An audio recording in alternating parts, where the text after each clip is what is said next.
शुरुआत करते हैं हम अपने 5वें क्लास की। जैसा कि आप जानते हैं कि अनेक शब्दों के लिए एक शब्द हिंदी व्याकरण की जो क्लास चल रही है, उसका जो 5वां नंबर का क्लास है, 5वां नंबर ये चैप्टर का ये सीरीज है। और इसमें जो पहला क्वेश्चन है वो 81वें क्वेश्चन के रूप में है और आपके सामने दिया है कि जिसका संबंध इतिहास से हो, समझिएगा, जिसका संबंध, जैसे लोग कहते हैं कि ऐतिहासिक पुरुष है, जिसका संबंध इतिहास से हो के लिए एक शब्द बताइए। तो इसमें तो आप हमको लग रहा है देख के बता लेंगे कि ऐतिहासिक क्या होगा, ऐतिहासिक। लेकिन अगर बात करें अन्य शब्दों को, अगर उसको भी जान लें तो हो सकता है कि हमें और बेहतर हो। जैसे पौराणिक की अगर बात करें तो पौराणिक का मतलब होता है पुराण संबंधी। क्या हो गया? पुराण को जानने वाला या पुराण संबंधी। ये जो कथित है, ये कथित न कि कथित होगा, यहाँ होता है कहा हुआ। क्या होता है? कहा हुआ। बात करें लास्ट आस्तिक, जो मुझे उम्मीद है कि आप होना नहीं चाहेंगे, आप आस्तिक ही हो, सॉरी आप नास्तिक नहीं होना चाहेंगे, आप आस्तिक ही रहेंगे।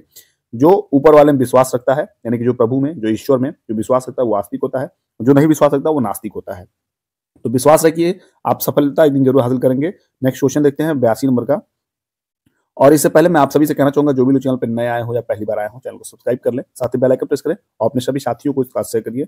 और अगर क्लास अच्छा लगा हो तो क्लास को लाइक करिएगा। दूसरा क्वेश्चन है कृतज्ञ। पहले जान लेते हैं इन चारों का जो सेंस है ये क्या है, उसके बाद कृतज्ञ अपने आप जानेंगे। देखिए, उपकार करने वाला जो होता है वो क्या होता है? परोपकारी। क्या होता है? परोपकारी। देखिए, उपकार कराने वाला भी एक तरह समझिए कि परोपकार के सेंस में आएगा।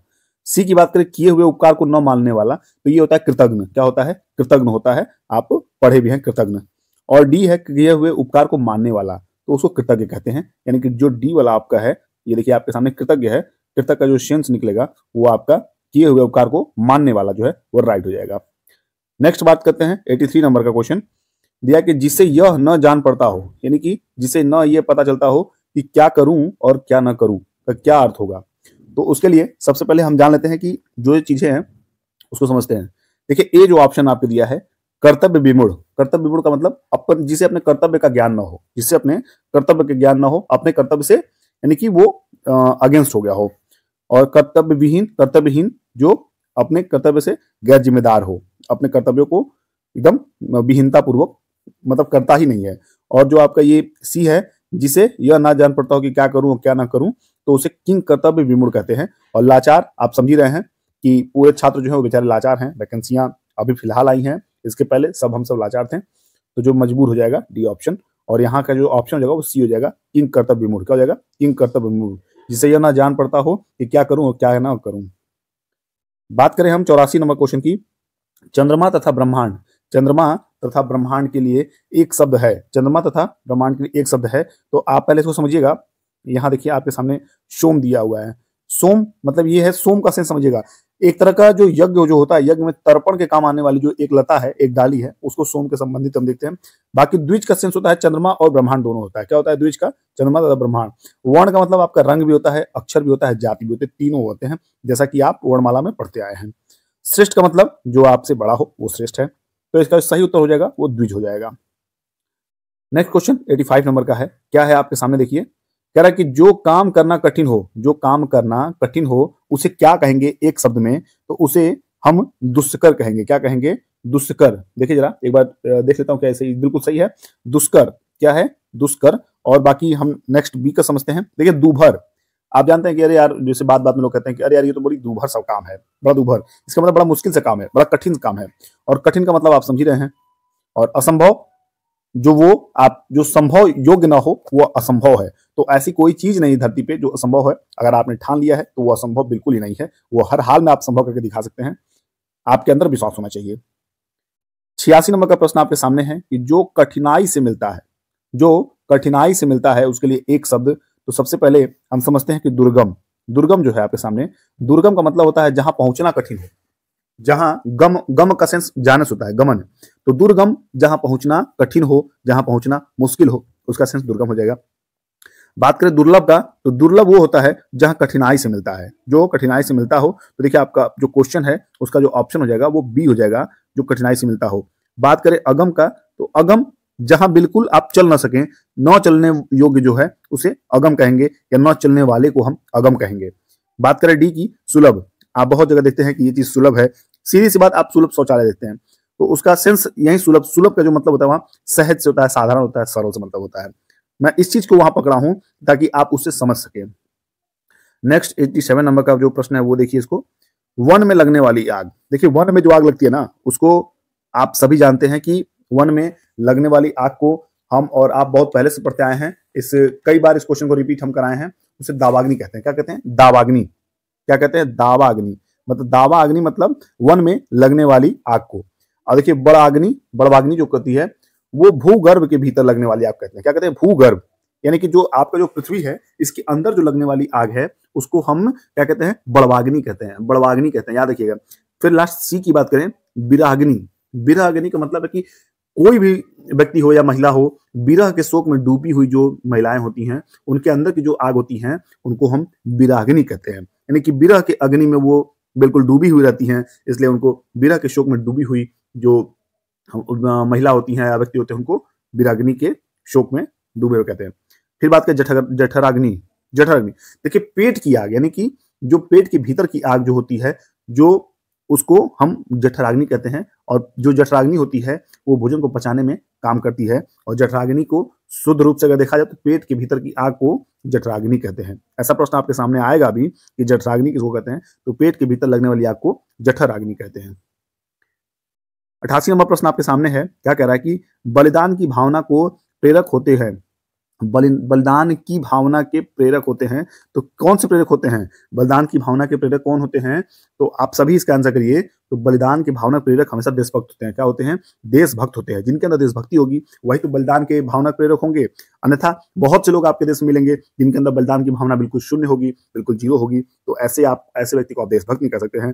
और बात एक ही करें जिसमें समाज सुधारक है, तो समाज को सुधारने वाला या समाज के सुधार में योग्यता देने वाला, योग्य सामर्थ्य साबित करने वाला समाज सुधारक होता है। संस्कृति पुरुष की बात करें तो संस्कृति पुरुष, देखिए संस्कृति पुरुष जो होता है ना, इसका सेंस जो थोड़ा लंबा है, इसको मैं समझाता हूँ कि जो संस्कृति पुरुष होता है ये समझिए कि जो संस्कृत से जुड़ा हुआ है, यानी कि आपकी जो संस्कृति जो चली आ रही है उससे जुड़ा हुआ एक जटिल अवधारणा है जिसका अर्थ वैदिक और उपनिषदों काल में विकसित हुआ है। सेंस इसका ये कि जो एकदम मतलब संस्कृति पुरुष है, मतलब अपने सारे जो संस्कार हैं उसके पुराने हैं, जो सारे रीति रिवाज है वो पुराने हैं, तो उसको संस्कृति पुरुष कहते हैं। यूं समझ लीजिए कि संस्कारी जो पुरुष है उसको संस्कृति पुरुष कह सकते हैं। बात करें डी की स्वामी भक्त की, तो स्वामी भक्त का सेंस जो है वो स्वामी का भक्त या स्वामी को ही भगवान मानने वाले के सेंस में स्वामी भक्त यूज करते हैं। नेक्स्ट क्वेश्चन है 89 नंबर का। क्या कह रहा है कि जो देखने के योग्य हो, जो देखने के योग्य हो, यानी कि जिसको हम देख सकते हैं उसको हम क्या बोलेंगे? दर्शनीय बोलेंगे। क्या बोलेंगे? दर्शनीय बोलेंगे। जैसे आप दर्शक होते हैं, अगर आप किसी भी जगह गए हो, चाहे वो खेल हो, चाहे नाटक हो, चाहे वो आपका नृत्य हो, तो आप वहां पे दर्शक होते हैं। और दर्शक के जो सामने जो चीजें घटती हैं वो दर्शनीय होती हैं। क्या होती हैं? वो दर्शनीय होती है। उसका वो दर्शन कर सकता है, वो देख सकता है। फिर बात करें नेक्स्ट प्रियदर्शी की, तो प्रियदर्शी मतलब प्रेम पूर्वक दूसरों को देखने वाला, प्रेम पूर्वक दूसरों को देखने वाला प्रियदर्शी कहलाता है। फिर बात करें समदर्शी की, तो समदर्शी वह व्यक्ति जो मनुष्यों को, स्थानों को, पदार्थों आदि को समान दृष्टि से देखता हो, वह समदर्शी होता है। बात करें डी सर्वप्रिय की, तो सर्वप्रिय वो होता है जो सबका प्यारा होता है। हम सब जो है अपने ईश्वर के प्यारे हैं, तो हम अपने ईश्वर के सर्वप्रिय हैं। बात करें 90 की, 90 नंबर प्रश्न आपके सामने है। शक्तिशाली, दयालु, शांत, धीर और योद्धा नायक के लिए एक शब्द। तो इसके लिए शक्तिशाली हो, दयालु हो, शांत, धीर हो और योद्धा नायक हो, तो उसके लिए सिर्फ और सिर्फ एक शब्द आप यूज करेंगे। कौन सा? धीरोदात्त। क्या करेंगे? धीरोदात्त। धीरोदात्त। अब बात करें ए यानी कि धीर ललित की, तो धीर ललित का मतलब एक प्रकार का जो कलावंत और मृदु स्वभाव वाला जो व्यक्ति है उसको कह सकते हैं। यानी कि जो एकदम शांत स्वभाव जो व्यक्ति है उसको धीर ललित कहते हैं। शांत स्वभाव वाले व्यक्ति को धीर ललित कहते हैं। और अगर धीरोदत्त करें तो ये समझिए कि शांत भाव से जो शांत भाव में जो जन्म लिया हो, जो शांत भाव से प्रकट हुआ हो, उसको हम धीरोदत्त कहेंगे। धीरोदत्त क्या, या शांत स्वभाव से जिसको हमने लिया हो वो उसको भी धीरोदत्त कहेंगे। और डी आप समझ रहे हैं कि इनमें से कोई नहीं होगा। ये तीनों ऑप्शन में से आपके सी ऑप्शन टिक हो जाएंगे राइट के लिए। 91 नंबर का क्वेश्चन है। और देखिए ये क्लास जो भी लोग देख रहे हैं मैं उनसे ये उम्मीद कर रहा हूं कि आज जो है आप 100 के टारगेट जो है वो लाइक के वो कंप्लीट करिए और अपने इस क्लास को सभी साथियों को शेयर करिए अगर अच्छा लग रहा हो तो। और बाकी नए हो तो चैनल को सब्सक्राइब कर लें आप। 91 नंबर प्रश्न है कि अभी अभी जन्म लेने वाला, मतलब अभी जो तुरंत जन्म लिया हो उसको क्या बोलेंगे? उसे हम नवजात बोलते हैं। नवजात, नव मतलब नया, नव मतलब नया, और नौ मतलब क्या होता है? नया। आप जानते हैं नौ मतलब नया होता है। तो जो नया जन्म लिया हो यानी कि अभी अभी जन्म लिया हो उसे नवजात बोलते हैं। और जन्मा मतलब उत्पन्न या पैदा हुआ। जन्मजात की बात करें तो जन्मजात का मतलब जन्म से ही या जन्म के शुरुआत से ही। अजन्मा की बात करें तो अजन्मा मतलब जन्म रहित, जिसका जन्म हुआ ही ना हो। नेक्स्ट की बात करें 92 नंबर का, क्या कह रहा है कि निरामिष।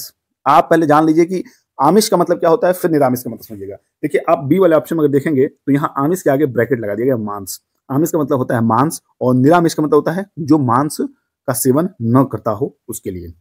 निरामिष शब्द का वाक्य किस निरामिष शब्द का किस वाक्य हेतु प्रयोग होगा? तो आप पहले ये समझिए कि जो बी वाला ऑप्शन है आपका कि जो आमिष नहीं खाता हो, जो यानी कि जो मांस नहीं खाता वो निरामिष है, एकदम राइट है। और बी ऑप्शन आपका सही है, जो निरामिष होगा वो मांस नहीं खाता होगा। लेकिन बात करें ए की, जो मांस खाता होगा उसे हम मांसाहारी भी कहते हैं और आमिषहारी भी कह सकते हैं। ठीक है, आमिषहारी या मांसाहारी भी कह सकते हैं। सी की बात करें, जो मांस और शाक दोनों खाता हो। शाक मतलब समझ पा रहे हैं, सर्वाहारी। देखिए जो मांस और शाक दोनों खाता हो, यानी कि मांस भी खाता हो और फल फूल इत्यादि भी खाता हो, उसे हम सर्वाहारी कहते हैं। जैसे आज के समय में ये मान चलिए कि 80 से 85% लोग सर्वाहारी हैं।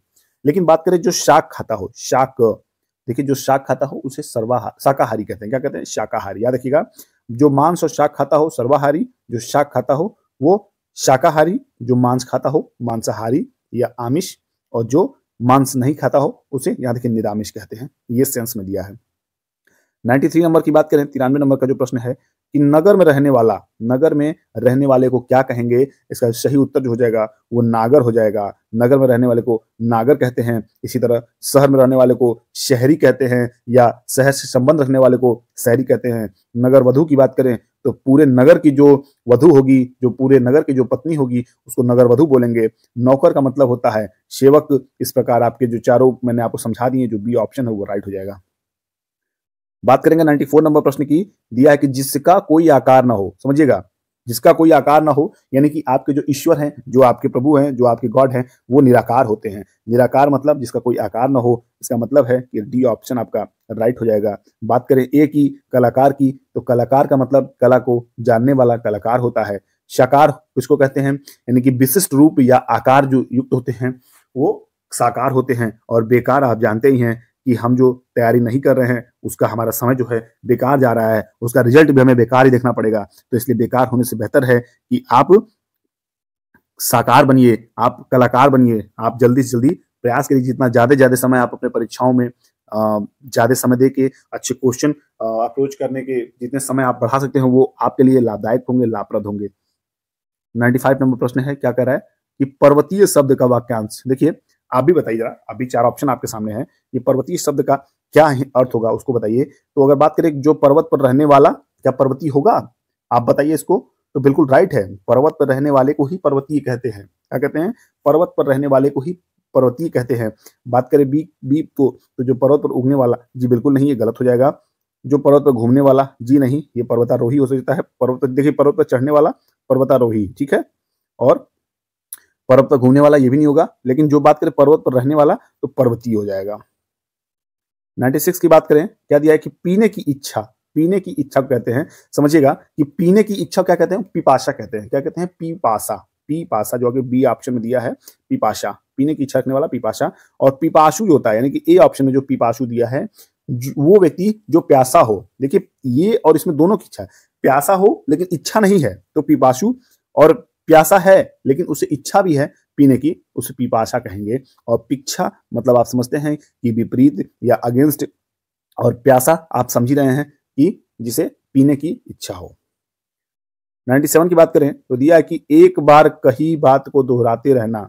एक बार कही बात को दोहराते रहना क्या कहेंगे? तो इसका जो सही अर्थ होगा वो आपको बताना है। तो पिष्ट पेषण, पिष्ट पेषण, याद रखिएगा क्या कहेंगे?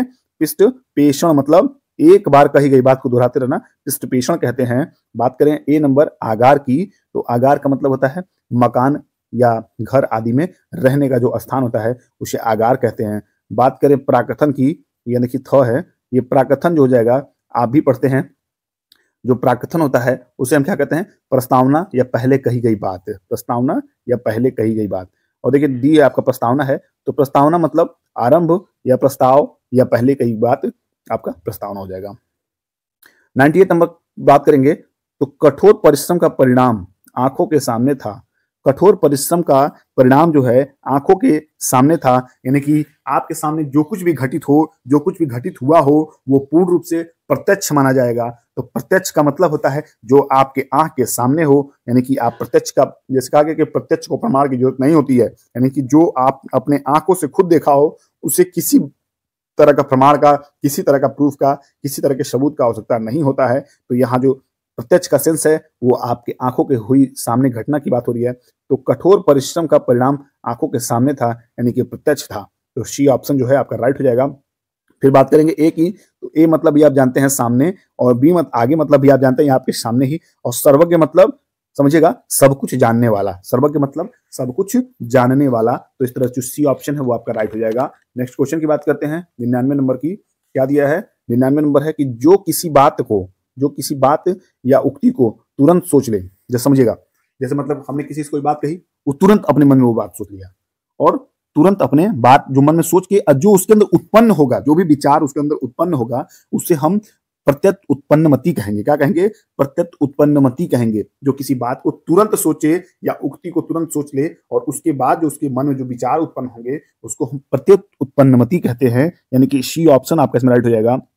फिर बात करेंगे ए की, प्रतिभाशाली जो आप होना चाहते हैं, यानी कि आप होंगे भी जिसमें प्रतिभा हो, जिसमें प्रभावशाली हो। और बात करें कुशाग्र बुद्धि की, तो कुशाग्र बुद्धि मतलब जिसके अंदर तीक्ष्ण बुद्धि का योग हो, जो तीक्ष्ण बुद्धि वाला हो, उसे कुशाग्र बुद्धि कहेंगे। बुद्धिमान जो आपकी हैं, और देखना है कि कितना आप पेपर में बुद्धिमत्ता से अपने पेपर को सॉल्व करेंगे, वो देखना बहुत जरूरी है, यानी कि बुद्धिमान मतलब समझदार या अक्लमंद।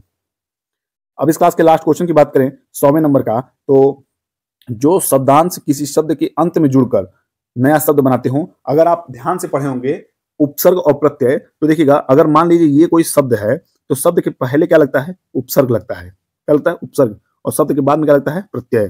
तो अगर उपसर्ग लग के कोई शब्द बना है तो वो आपका उपसर्ग सहित शब्द हो जाएगा, और अगर कोई प्रत्यय शब्द बना है तो आपका प्रत्यय लग के वो शब्द बन जाएगा। तो यही आपसे यहाँ पूछा गया है कि जो शब्द किसी शब्द के अंत में जुड़ के नया शब्द बनाते हैं उनको हम प्रत्यय कहते हैं। क्या कहते हैं? प्रत्यय।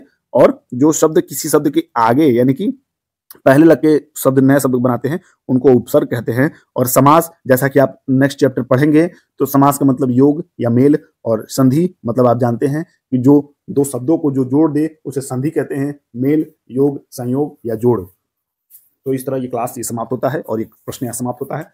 और कैसा लगा क्लास, कैसे लगा प्रश्न, आपको जो लाइक करिए, कमेंट करके बताइए। और मुझे उम्मीद है ये क्लास आपको बहुत बहुत अच्छी लगी, और ऐसी जो अब जो क्लास है वो आपको हर हाल में मैं प्रयास करूंगा कि पूर्णतः समझाया हुआ आपको क्लास जो है वो यहाँ से प्रोवाइड किया जाए। तो चलिए मिलते हैं अगले क्लास में, तब तक के लिए आप भी पढ़ते रहिए, मस्त रहिए, स्वस्थ रहिए। Bye bye, take care.